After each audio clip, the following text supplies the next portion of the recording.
Hello, everyone. This is Phil Yaeger, and I want to welcome you to another episode of CPA Review and More. And today, we're not going to be talking about CPA Review. We're going to be talking about more. And it's an interesting field we're going to be talking about. Some of you may be against it. Some of you may say, hey, it's the greatest thing that's going to happen.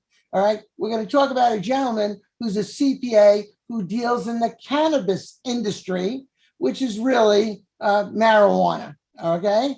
And this thing is becoming, actually, they've done studies. Marijuana is a very medicinal, drug, if you want to call it that. They give it to cancer patients, right? Let me introduce Zachary Gordon. We'll call him Zach. Zach's a CPA, and he lives in the New York metropolitan area, all right? And if you don't know the New York metropolitan area, we don't really care where he is, but he lives in Westchester.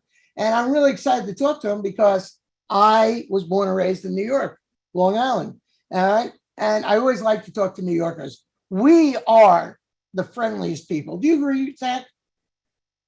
Zach, are we the friendliest? I can't argue with that. That's for sure. Yeah, look at that. Smiles. He's happy. But anyway, the cannabis is becoming interesting because I remember my brother, who's deceased, unfortunately, but he died of cancer. All right. When they were giving him all the chemo, he was smoking the marijuana to alleviate the nausea. All right. And marijuana is also used if you have muscle pains, correct? All right. So it's actually a very good drug. Now, here in Maryland, where I am, it's not legalized recreationally, but we do have medical marijuana, all right, that you can get. And we have stores. And basically, you find a doctor who's willing to write the script. All right. And you'll apply, you get this medical marijuana card. All right. And then you can go to the medical marijuana store and get whatever you need.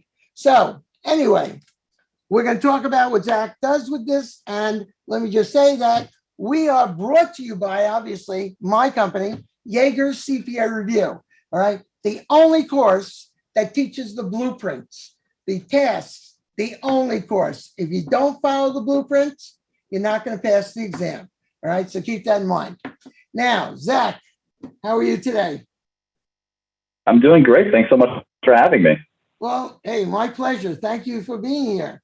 And tell us, how did you get into the cannabis industry? What made you decide to not be a CPA and have clients in other areas?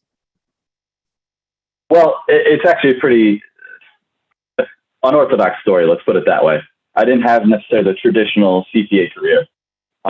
Started in public accounting, went to private equity. While I was in private equity, wound up getting into the tech space, and long story short, wound up in a WeWork, and in the office next to mine was a retired Wall Street professional who was deploying capital into the cannabis space. So this is back 2016, where the industry looked a little bit different. So really the big focus was on California and Colorado. And he started sourcing deals. He was representing himself, family offices, high net worth individuals who were very interested in the space, but not limited like most financial institutions are, like most hedge funds, et cetera. So we hit it off and started helping him look at certain deals. And that was really my first foray into the space. Now, one of the things that was very interesting, and as a matter of sort of self-preservation, for lack of a better term, was speaking to the AICPA, the New York State Societies, pretty much anyone I could think of to really ask, am I okay here? Can I sign a tax return? Can I actually participate in this industry and not put my license at risk? And at that point, I got a very resounding, we don't know. So at that point, I helped to form the Cannabis Committee for the New York State Society of CPAs, which was really one of the first of its kind across the country, just an area where professionals who had experience in the industry or who wanted to learn from that experience could really come together, learn from each other, and help to advise where we could, including at the state level where, as we know, New York's coming a long, long way, slowly as it does, but it's moving forward. So that was really my first foray, and I've been in the industry ever since. So I do work in other industries, crypto, tech, real estate, auto, etc. But it's certainly one of the most interesting, for sure. You're in cryptocurrency also? You do cryptocurrency? And you say crypto, what do you mean by that? Yes, cryptocurrency, NFTs. So dealing with individuals who've invested heavily in the space and the tax consequences there, dealing with the ancillaries, so the technologies and sort of the surrounding areas of the cryptocurrency space, as well as quite a few funds who've deployed significant capital into the space. So if I came to you, if I did cryptocurrency, what percentage of your practice is dealing in cryptocurrency?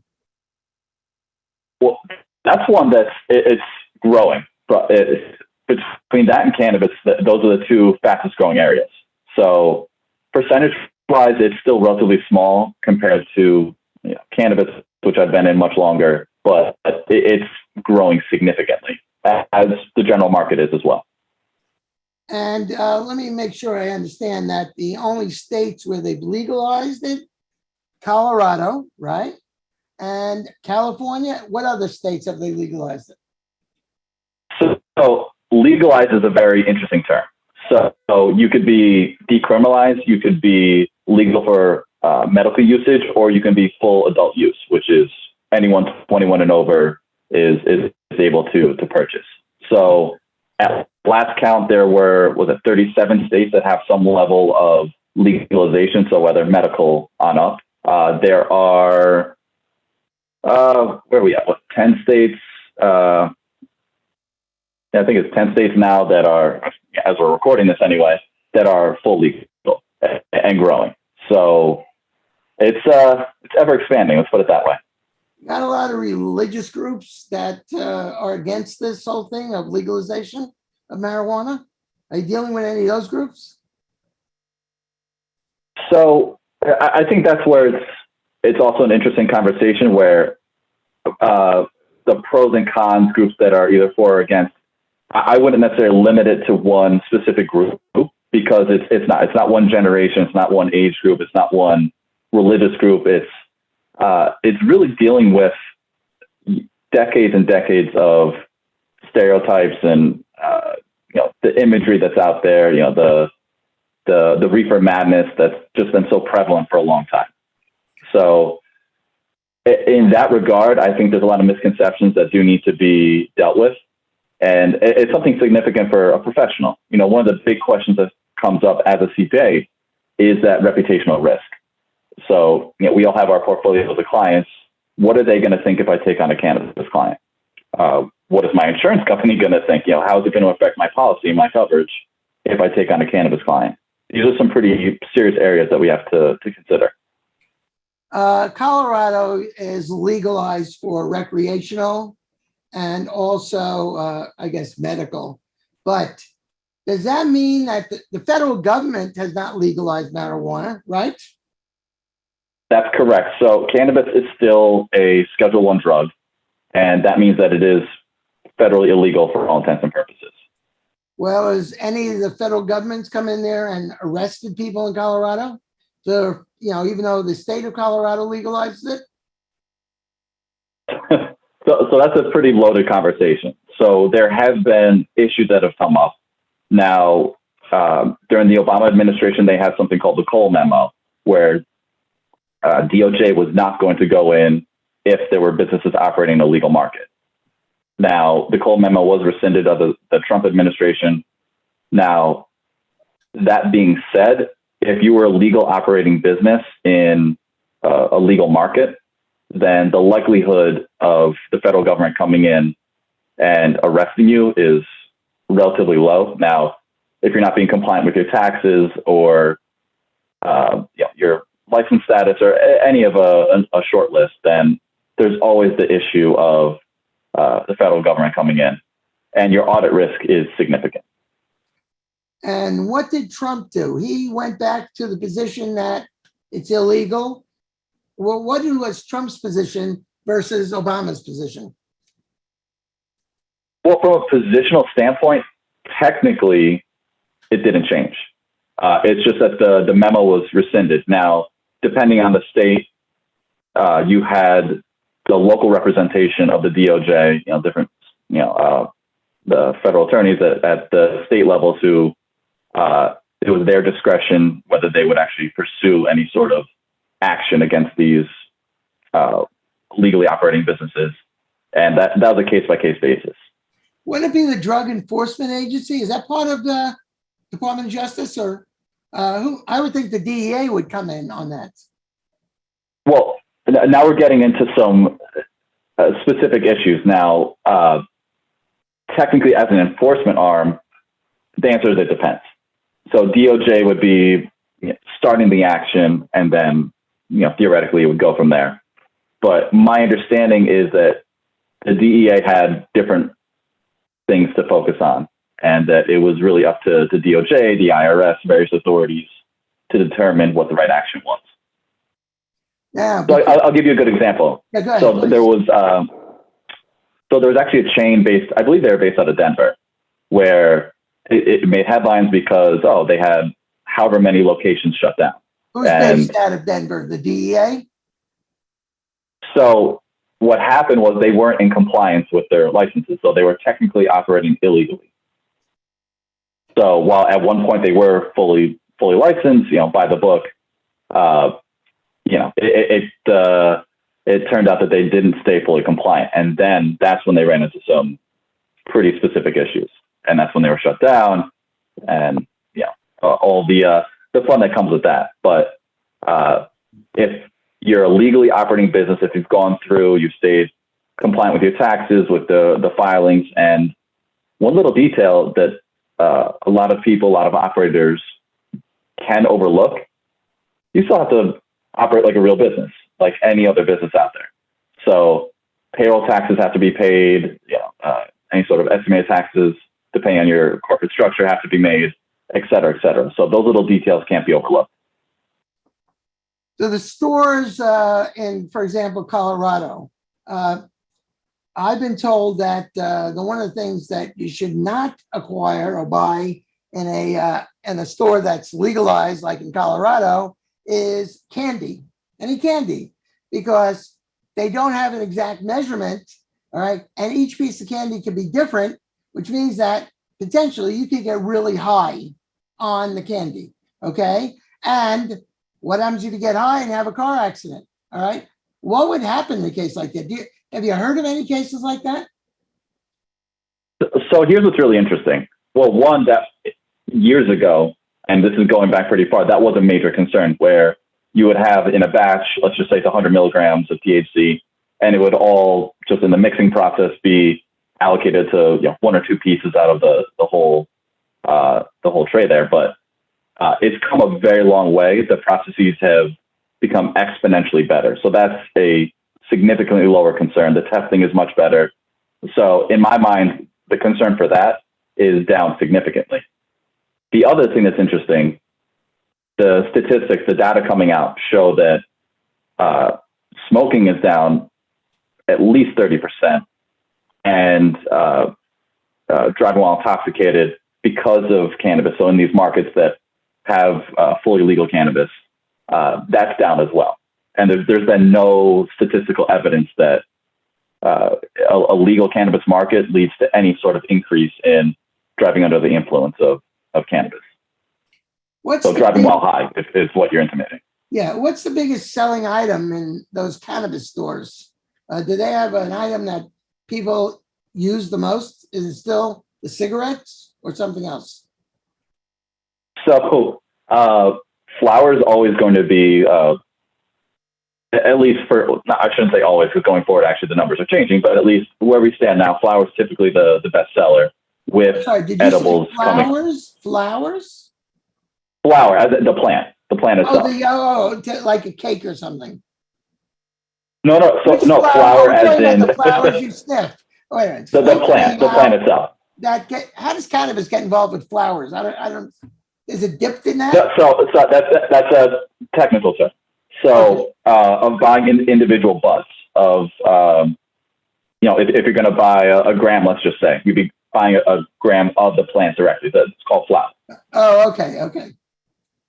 I'm thinking of So, Mother's Day, Valentine's Day, exactly. Just right, where you give them a plant of marijuana and you say, hey, you want to get high? Sniff the plant. No, that's not the way it works. Okay, well, thank you for clearing that up. No, of course, of course. But yeah, in that regard, I think the SKUs, the products that are offered and sold are changing, which is interesting as states open up. So depending on the market, there are restrictions on what you can sell, on the potency of items that are sold, and it depends state by state, market by market, which from a compliance standpoint makes this even more difficult on top of all the federal and local issues that come up. The Denver market was sort of their economy wasn't doing well, and then they were smart enough, and I really commend them. They were smart enough to legalize this, and that area is now, I don't have to tell you, it's booming. All right. No question. And they recently celebrated $1 billion in tax revenue, which is pretty momentous. Honestly, that's a big number. Yeah, they like to take the money in, okay? The state and federal, but federal can always say, hey, we tax illegal items anyway. They're taxable income. But I don't know if the federal government will really, you think federal government will change the rule and say, we legalize it also? Eventually. Now, what's going to be fun and interesting there is how do we define that? So what does legalizing even mean? Because you could reschedule it. So instead of it being a Schedule I narcotic, which means it's a hard no across the board, you could Schedule II, Schedule V. There's all sorts of avenues it could go. And even beyond that, you could deschedule it. Now, some answers that are going to have to come in the future, if you deschedule it, whose problem does it become? Does the federal government completely back off? They collect a nominal tax on transactions and it becomes a state's issue? Or is there whether the FDA or another federal organization that specifically governs it? That remains to be seen. And that's sort of the devil you don't know. Now, there's a specific code subsection, which is probably the most important couple of sentences in this whole industry, and that's IRC 280E. Now, basically, long story short, what that states is that a business that's operating within the cannabis, and it's not cannabis specific, it's any Schedule I drug, that's operating cannot deduct any expenses. So there are no deductions. That means no deductions, no federal tax credits, etc. And that's significant. Taxable income, won't they? Oh, effective tax rates are fun. Let's put it that way. And that's where tax planning structuring becomes really, really important. Well, if I have a cannabis store in Denver, yep, and I take in all his money, and I have absolutely no deductions at all. I mean, can they record depreciation expense on their any of their equipment or anything? I mean, like they have, I assume maybe, and you do get cost of goods sold. So that's really one of the areas where the devil's in the details as far as what your cost of goods sold allocation policy is, and just being very careful how you tread there, making sure your documentation is as clear and concise as it can be. We've had to deal with a lot of cleanup cases where, how do I put this? Groups were a little aggressive in what they considered cost of goods sold. And the IRS is not, one, they're not going to be fooled. They're very wise to what a lot of these businesses have done and are doing. And two, it's just for the sake of clarity, for the sake of being a bit more conservative and saving yourself a lot of issues, coming up with that policy and making sure that it's reasonable. If they can deduct depreciation, right? Correct? It depends. It depends. What does it depend upon? Well, one, how aggressive you are, and two, what you're depreciating. So it's a detailed conversation for another time. They must have display cases, don't they? Right. Okay. Amongst right. it depends where you are in the vertical as well. So, and by vertical, I mean whether you're a cultivator, whether you grow the plant, whether you're in that mid-tier, so a manufacturer, processor, so you're taking that raw plant and turning it into oils or another derivative of the plant, and then the retail side. Now, as the markets become more sophisticated, there are other subsections, but for simplicity, those are the main areas of the vertical.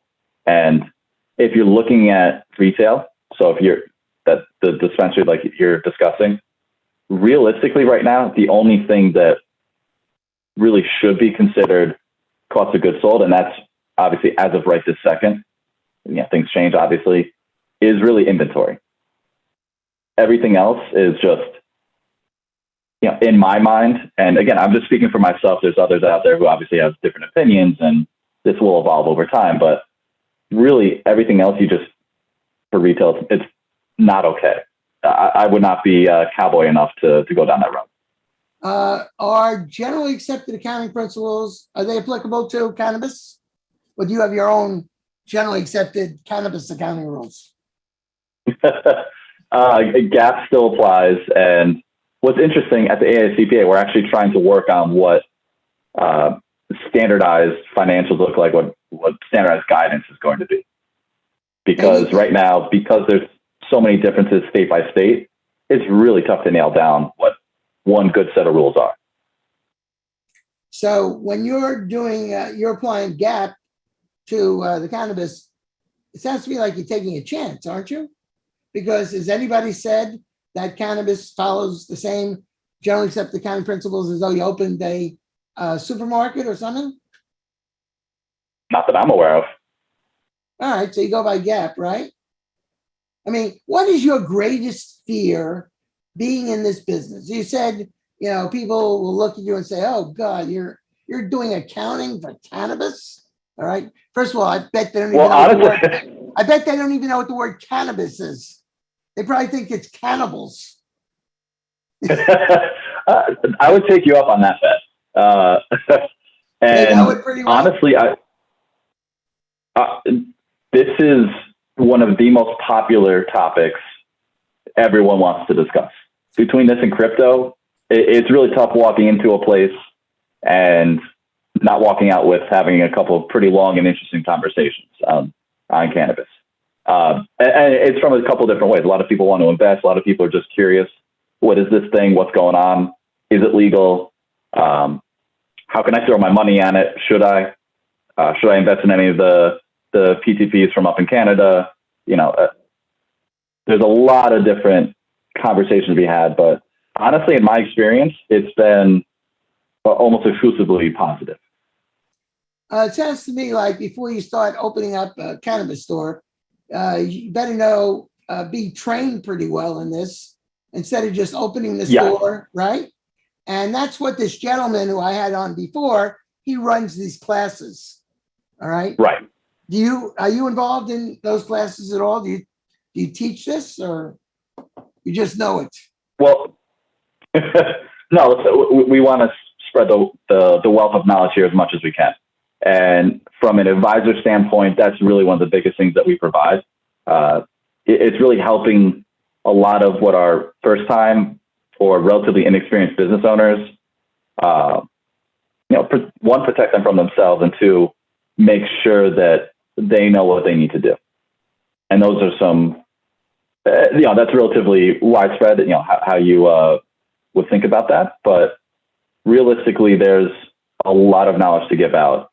And through whether the AICPA, the New York City, any of the societies that are out there, not to mention lovely podcasts like this, it's a great way to spread the good word. No one's ever told me it's a lovely podcast. Okay, I appreciate that. I called it as I seized it. What can I say? Is it me?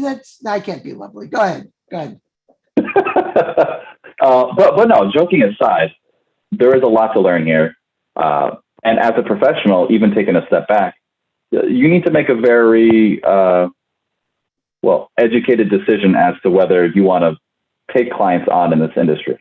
My professional recommendation would be talk to your partners, talk to your associates, talk to your in-house team, make sure that they're comfortable. I've been a part of a couple of uncomfortable conversations where certain partners don't want to be involved at all. for whatever the reason, doesn't matter. Before you start taking on those clients, make sure that as a firm, as an individual, whatever level of the industry you are, that there is that comfort level. And two, make sure you check with your insurance provider, that, all the important parties involved to make sure that you can, because there are plenty of providers out there that say absolutely not, and it will affect really what services you can provide. You're talking about liability. Is your liability, it does cover this, or it doesn't? It depends on your policy. So talk to your broker, talk to your insurance people, make sure that you're covered. Honestly, CYA is everything. Let's be honest. You have partners, or you're not the only one in your company? Yeah, no. So I work for Grofsy, which is a 400-person CPA firm based out of New York. So it's not just me. There's a lot of parties involved here. So you have other people you can, speak with about things and all that? Correct. I never heard of, where is Grofsy located? In Manhattan? So our main office is in Jericho, Long Island. Offices, in the city, up in Westchester, Boston, New Jersey, Florida. I'm sure I'm missing something, but yeah, we've got a nice little reach, and we have clients coast to coast. Florida is a good market. I can imagine the older people love to, smoke marijuana. Well, while they're wearing their sweaters, they wear sweaters in July, by the way. Hey, listen, Florida is a huge cannabis market, and one of these days they will go for full adult use, and that's a game changer for the state.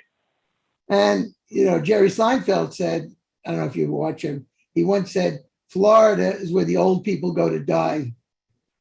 Have you ever heard that? I've heard that once or twice. Yeah. It's all right. My parents lived in Florida, actually.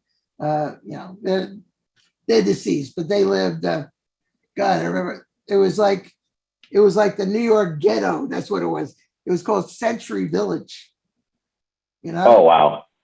And God, and you know what? The older people, some of them could be very crabby. Maybe that's why they should legalize marijuana there, to maybe ease them up a little. But do you know the gentleman who I had on for cannabis? I think the name of his organization was Dope. You know what I'm talking about? Oh, Dope CFO. Yes. I'm very familiar with them. And he's the one who goes around with classes and yep. Yeah. And then on cryptocurrency, Dr. Sean Michael Stein. Mm-hmm. Hold on. You know what? There we go. You know what? This phone is a real pain. I don't know how many calls I get in a day, and that are hello. By the way, someone called from your house about solar panels. So aren't you getting these robocalls like they're going? They're not. I mean, nonstop. Yeah. Yeah. Anyway. Sorry, I brought this down, but anyway. Do you know Sean Michael Stein at all? He's in cryptocurrency. I do know him very well, yes. Because he's been on twice. I don't. He's a nice guy. We laugh a lot on these shows, but no, he's a down to earth guy. I really enjoy having him on. Yes, I met him through the State Society. I know he does a ton of work in Jersey. No, he's super sharp. And he teaches at Lehman College, City College in New York. Right. Yep. So the thing is, do you think let me rephrase the question. All right. You mentioned one Internal Revenue Code section, 283. Is that 280E? Yes. I'm sorry, 2E is in Edward? 280E. Oh, 280E. I'm sorry. Now, is that the only Internal Revenue Code section that deals with these drugs? Well, that's a loaded question. So it's certainly the most. I should be counting you. 10 loaded questions. You've had a couple of good ones out there. I like it. Thank you. Let me check myself off here. Okay, go ahead. Nailed it. You nailed it, yeah. So 280 is certainly the most prevalent. And it's the one that we need to certainly keep our eyes open for the most. It really dictates how we handle everything, because for all intents and purposes, you're basically keeping two sets of books, if you think about it, because you have your actual operating, whether you're using QuickBooks, which, by the way, does not publicly admit that they accept cannabis businesses, but somehow they do. They say a buck's a buck, right? Though if you ask them directly, they absolutely do not accept that clientele, but that's fine. I fully understand. But yeah, so the books themselves, you need to understand your operations. You need to understand how cash is flowing, how the business is being run. But then for tax purposes and really for planning purposes in general, you're really taking away all those potential deductions. You're basically eliminating half the P&L. So it's let me go back. tricky. Are there any other code sections that actually apply just to cannabis or illegal drugs? Is that the only one? As I said, that's the most prevalent. Now, there's been, 471 is always interesting, and that's something to keep an eye on. But as far as specific code sections, really, it's 280. That's the one that you really need to know in and out. Have you represented any clients before the IRS? I mean, do they call people in on this code section? Oh, absolutely. Yes and yes to both of your questions. Now, what's a typical audit like? Have you represented clients in audits before the IRS in the cannabis? Yes, and if I could sum it up in 2 words, it's prove it. It's what? So prove it. Okay. So they throw it on to the client. You prove it, right? Right. So they want to know, okay, you're saying that these are your costs of goods sold. You're saying that you're allocating X, Y, and Z expenses, which, in any other business typically would be just regular operating expenses because you wouldn't take the time to, parse down necessarily. Now, you're saying that a certain amount of utilities, certain amount of rent, et cetera, are really cost of goods sold. So prove it. What's your policy? What's your procedure?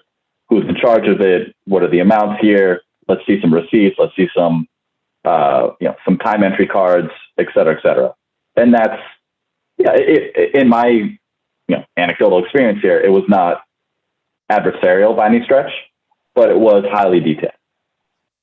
These IRS agents are very conservative. They Correct. dress conservatively, and I would think that they probably have a bias against you before you even start talking to them. There are certainly some predisposed notions of what they're getting into, but at the end of the day, they have a job to do just like we do. Go in as professionals, very respectful, and present to them in a timely manner exactly what they need to see, no more, no less. So part of it is answering the questions they ask very specifically and trying to not turn it into a fight. I noticed also for 2021, you won, once again, the 40 under 40 honorees, huh? Guilty as charged. I've always asked this. How do you get to be award nominated, and what determines your award for this? It's a publication that has this, right? Accounting. Correct. The Accounting Today, accounting. What is it? Most publications do have their own version of it, of course. This is a CPA practice advisor. Someone tossed my name into the ring, and I'm not sure what the scoring process was behind the scenes, but no, either way, I'm very humbled and grateful to be included on that list. Well, you know who nominated you? Do you know who nominated you? I'm not sure. I'm sure it's someone You have no idea? I'm sure it's someone I work with, if I had to bet. Well, I have to tell you, I'm the one who nominated you. No, I'm just kidding. How about that? Right. So I have to guess you're under 40, correct? For now, anyway. what exactly did you get as an award for this? A trip someplace? A cryptocurrency? What did you get? Not quite, but listen, the recognition was certainly great as part of that award. We had a nice little Zoom chat with the rest of the group, went over some things. And it's really just creating a community of all of us together that were the recipients of the award, which was really great, to be honest. You mind talking a little about cryptocurrency? I have just a question about that. True. As you probably know, that a lot of athletes now have said, instead of paying me a salary, pay me in cryptocurrency. All right. Mm-hmm. Now, cryptocurrency is very volatile, isn't it? Is it still a volatile currency? Although Correct. the way the stock market is going, all right. Are more people investing in that? There is no question between various cryptocurrency offerings and NFT options that are out there. It is skyrocketing. I mean, there's no two ways about it. And what's really fun and interesting about this whole thing is that there's more and more platforms, more and more opportunities to get involved. As this becomes more and more mainstream, people are finding more things that they can wrap their heads around, more things that they're comfortable with. And the on-ramps to get in are becoming easier to utilize. Who backs these cryptocurrencies? I mean, the money we have, the US dollars, are backed by the good faith and credit of the United States government. Who backs cryptocurrency? Oh, boy. I hope we have another hour to get into that one. Yeah, so, it's funny you mention that. I have no place to go for the rest of the afternoon, but go ahead. I won't.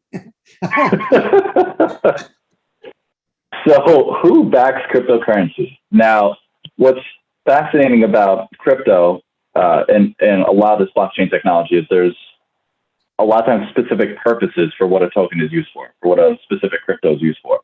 And you have some that, like in Ethereum, for example, that are the foundation for building coins. So that, and there's some others like Cardano, for example, that are on that list that are really fascinating. You have others, and we don't have to go into too many of the avenues here, but they're for specific purposes. So whether it's from utilizing a certain network to enable transactions, whether it's to provide security, any number of reasons. And then, of course, you get the bigger guys like Bitcoin, which have taken on a life of their own.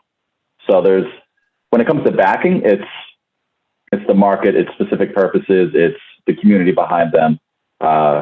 It's people like Elon Musk, who with one tweet can change the market. It's someone like Jamie Dimon, who with one interview on CNBC can sway the market. It's really a whole number of factors there. And when it comes to the tax conversation, that's getting more interesting by the day. The guidance is starting to come together now, where we're going to understand how cryptos is to be treated. And that's going to be a bit of a contentious point, and that's going to be a really important issue for really anyone who's materially operating in this industry to keep their eyes on. So the definition of a taxable event is really being established now. What stores take this as currency instead of to go in and buy something? All right. Can you name a store that accepts cryptocurrency? Well, I can tell you that a lot of places now have crypto ATMs, which are a shockingly lucrative industry to get into. So we have a few clients that are in and around that industry that, I mean, in all honesty, the first time I took a look at their financials, you go and thinking, oh, who's using this stuff? Who's going to go buy Bitcoin from an ATM in a local supermarket or wherever? Apparently a lot of people, because I was floored when I looked at their balance sheet. So there are definitely industries out there. And it's not all dark web where crypto's used. There's certainly more and more mainstream areas that you can utilize it for processing transactions.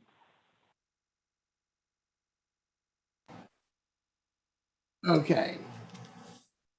All right. You froze for a second. Are you cold? Warming up over here. Okay. All right. Yeah. Thank God they passed that new act, the Biden Act, where we're going to increase the infrastructure. So I really feel that Westchester is going to get better broadband. If only. But no, there might be one or two areas who need it more than here, but that's fine. But anyway, all right. If I go into it, this is what I don't understand about cryptocurrency.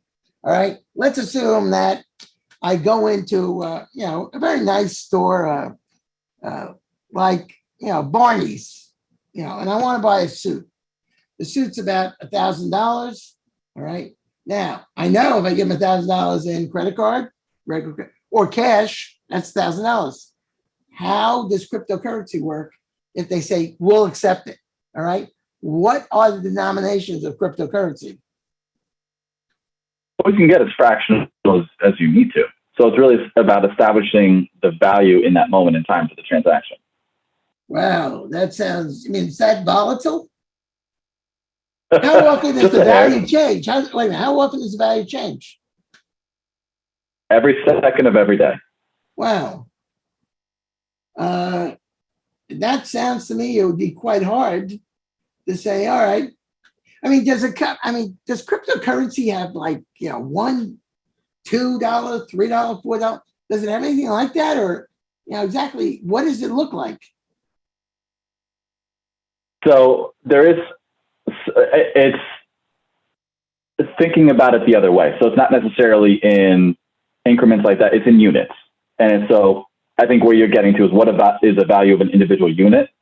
And that really, that's another loaded conversation because it depends on the coin. It depends on that moment in time, depends on the use. So there's a couple of variables that you'd have to get through. It sounds like it's pretty yeah, go ahead. I'm sorry. Well, I was just going to say, it's not necessarily an equivalent to, you have a $1 bill, a $5 bill, a 10, a 20, 100. It's not quite apples to apples on that front. So you'll have units of Bitcoin, you'll have fractional units of Bitcoin, but it's really dependent on the value on the transaction. But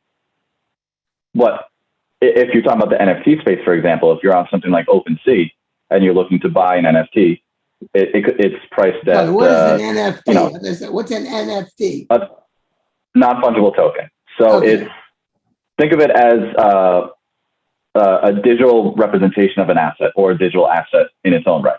So, for example, during the World Series, Major League Baseball allows you to actually buy a piece of a moment.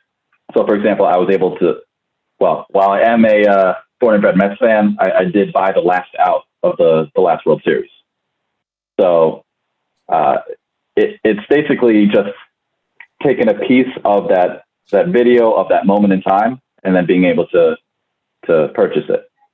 Do you own a lot of cryptocurrency yourself? I may dabble a little bit. Well, what is that? Eventually we all retire. Maybe we don't retire. But, when we get older, we might want to have some retirement money. All right. Would you say that the cryptocurrency is a good retirement vehicle? Oh, man, that might be the biggest loaded question you've thrown out there so far. That is a whammy of a question. So it depends what your risk tolerance is.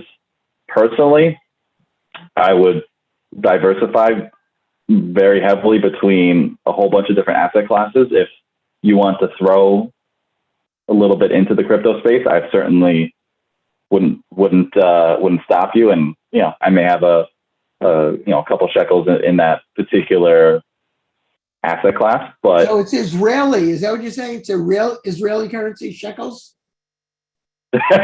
Yes. More jokingly than anything else, but yes. Okay, good. I know. But you're saying you wouldn't have that much. You wouldn't have that much. I personally believe in a bit more diversity than not. So what do you do for clients as far as cryptocurrency? So right now, it's a lot of tax planning because you have quite a few individuals, companies, funds that all of a sudden find themselves in a potentially precarious tax position where they either acquired or created new assets. And all of a sudden, the value of those assets is potentially significantly higher than it was before. Or, they sold some stuff and they made a whole lot of money on it, and their basis in those particular transactions was nil. So a lot of the individuals and organizations that we're dealing with didn't do the proper tax planning. So they didn't pay in estimated taxes. They didn't do any sort of projections looking forward. And it's considering it's, almost year end here, we have a lot of work to do. And again, we want everyone to stay in compliance as much as possible. You have a big department of people that handle cannabis stores and cryptocurrency. You're not the only one in the firm. No. We have as you said, we have an entire practice within the firm that deals specifically with, different practices for cannabis versus crypto versus real estate, et cetera, et cetera. So there's teams of professionals that are trained up to deal with, really any of the specific issues that come up, depending by industry. Final questions. It's fine. I say questions plural. Where do you see the cannabis industry going in the next 5 years? Do you see more states making it legalized? What do you think is going to happen in the next 5 years? Is it going to stay about the same as now? Let me put it this way: with what the budgets look like state by state, they're going to need every little bit of tax revenue they could possibly get. And I can't think of a better way than legalizing and taxing cannabis to make up for some of those shortfalls. So you're going to see cannabis legalized. You're going to see online gambling. You're going to see, some of these new taxable areas really come about. So if I had to take a guess here, and it's a pretty educated one, I would say it's exponential growth over the next several years. And what about cryptocurrency being an acceptable form of currency, I guess? Well, I believe it's El Salvador that has made Bitcoin its official currency and accepted for all transactions. I don't think that'll be the first and only time that happens. So more and more vendors are coming on board. There's still a lot of work to be done for it to be accepted, not just at a societal level, but from a financial standpoint. But a lot of the major banks and really banking and financial institutions across the board are either getting themselves educated or diving in. So yeah, I think as this moves forward, Morgan Stanley, I think, is involved in cryptocurrency. Oh, not a question. And realistically, a lot of them are. And if they're not, then they're about to be. So I don't know if it's necessarily going to be a hockey stick straight up, but you will see continual growth. I don't know if Bitcoin necessarily makes it to 100,000 a unit, but we'll see. What else do you want to say about cannabis? Anything else you want to add to this interview? Do your homework. Make sure you get educated before you dive in. There's so many cases of whether you're a CPA, whether you're a financial professional, or you're an operator who wants to get involved. Make sure you do your homework. Make sure you know your market. Make sure you know your numbers. All I can say is do your homework. You don't want to be unprepared. You don't want to potentially make a mistake in this industry because the consequences are significant. And also, that being said, get training. Would you say they should get training in the area? Absolutely. Surround yourself with professionals who maybe know things you don't know or are open to discussing, asking and answering questions. There's a lot of great resources out there. This is a really collaborative community, which you can't always say that about other industries. So this is a very friendly and open industry. And it's honestly, if you're not having a good time, whether you're doing debits or credits or any other part of the industry, you're doing something wrong. This is a lot of fun. Even the tax returns, it's really a lot of fun. Well, I would think that if you use the cannabis, the debits and credits seem to be very much fun. more, right? I'm not even going to touch that subject. All right, you don't have to. How's that? How's that? Well, anyway, Zachary, I hope we covered the things you wanted to cover. And I thank you very much for doing this podcast. And did we miss something in this 45-minute, 50-minute podcast? Is there anything more we can talk about in another podcast that you think? Or if we I think there's a ton more that we can get into. Oh, God. Well, then we have to do this again.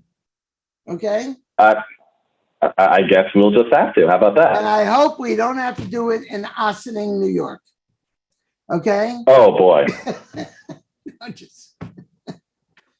See, this for anyone out there who doesn't know, there's a major penitentiary out there. We won't talk about it. You know, sing song, sing, whatever. But we won't mention it. We won't mention the name of it. Oh, we did. I'm sorry. All right. Anyway, Zach, hey, have a good holiday. I don't know what you celebrate, but have a good holiday. Happy, healthy New Year to you, and continued success in your, whatever your business, your career. All right, because you have more years ahead of you. I mean, I could go like that, okay? But you're a young guy, right? So I appreciate it, and obviously the same to you and yours. I really appreciate being here, and I look forward to coming on again. Thank you. I appreciate you being on because I enjoyed it. You have a good sense of humor. You really do, and I appreciate that. Okay. Thank you for saying that. Well, anyway. That ends another podcast. And remember, every Tuesday, all right, we have a new subject that we cover. And most people have said it's fairly interesting. We don't try to bore you to death, all right? Or else we'd be the cure for insomnia, all right? And we don't want you to be the cure for insomnia. So anyway, and by the way, I want to thank the top city. We are the top city. And let me mention Atlanta. We get most of the people watching, watching and listening. All right. And then second, all right, Boston's a big area. So, I want to thank everyone who listens and watches from those two cities and any other cities. And also Japan. All right. We get people in Japan watching it. All right. That's why I get a lot of sushi sent to me every week. All right. So anyway, everyone have a very good holiday. And stay well, stay safe. Let's hope there's no more of these viruses and we can start going back to some type of normalcy. So, and I wish that to you also, Zach. Okay? All right. Thanks so much, and thanks for having me. Oh, my pleasure. Take care. You stay well. Okay? You too. We'll see you again. Take care, and thanks for watching.